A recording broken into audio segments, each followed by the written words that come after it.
Galactic Paragons has always been a fascinating and puzzling DLC for Stellaris, at least in my opinion, because of the incredibly short time frame for development and its price tag of $15, which is unusually low for an expansion and the first for Stellaris expansion history.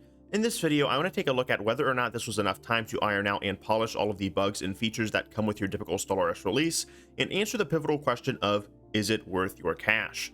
On top of that, I'll also be taking a look at some of the Steam reviews, not just because they provide a different frame of view and perspective, but let's be honest, they are quite entertaining to read over. First off, one of the most prevalent and recurring complaints that I have seen but personally not encountered to a shocking degree compared to other expansions has been related to bugs. For once, I'm not talking about Xenos here.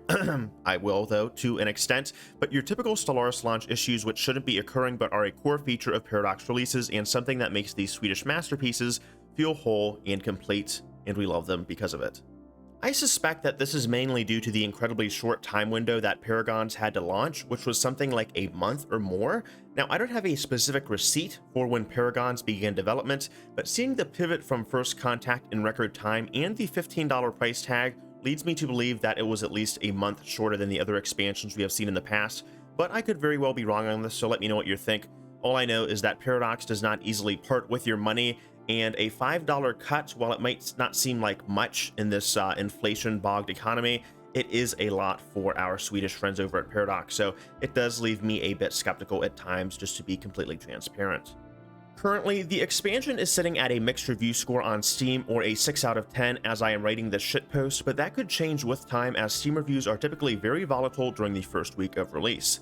That said, I like many of the features introduced in this expansion, and I think they added enough flavor and mechanics within a reasonable $15 budget to the base game without treading on the plethora of content that other expansions like Megacore and Apocalypse have reworked.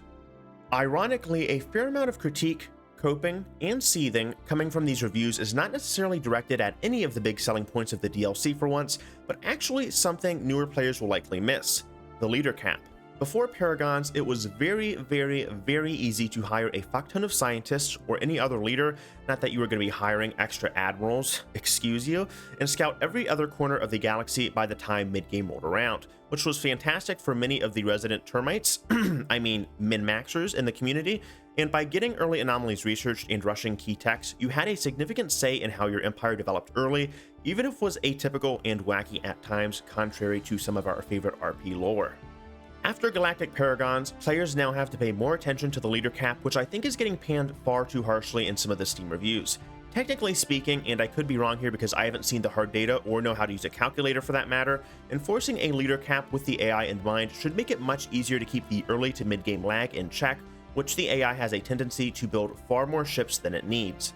From both an RP and strategic point of view, however, having less leaders does make it more annoying when you want to replace something because they developed a bad trait. But at the same time, players now have more incentives to pay attention to their individual characteristics and develop their stories. This would not be a very fair review video if I did not provide some criticisms of the leader cap though, and to be fair, this is not a very fair review video from the start.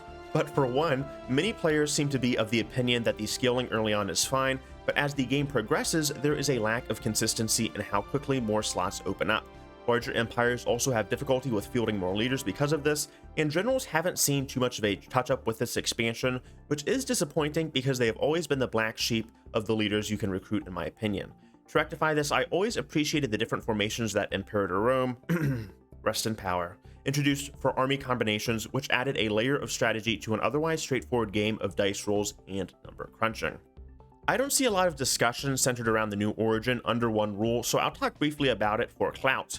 The origin itself has a few different events scattered throughout the early game, including one where you get to choose between a few different modifiers for your first colony, which is decent, to be fair, but not enough to put it over some of the other front-loaded origins like Ocean Paradise, which is busted. Who thought giving the player a 30-size planet at the start would ever be fair on top of buffed jobs? Like, they were smoking some very good snooze there. Yeah, there is a case to be made for creating your own North Korea-style dictatorship with Kim Jong-un, or Pol Pot, whatever your flavor may be, because the direction that this origin tends to favor towards or lean towards is showcasing Galactic Paragons features quite heavily, which I can't really blame the devs for. They've done it in the past, and they are pretty predictable when it comes to that.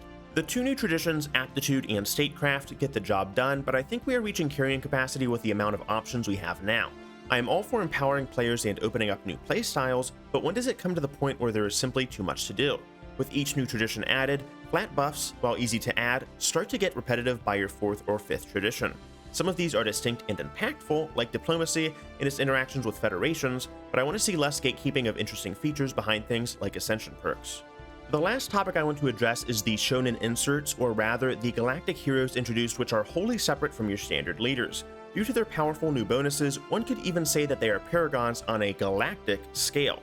These new additions are similar to the artifacts introduced in Ancient Relics. They're fun for the first time around, but because there are only 5 of these legendary leaders, they become repetitive quite quickly.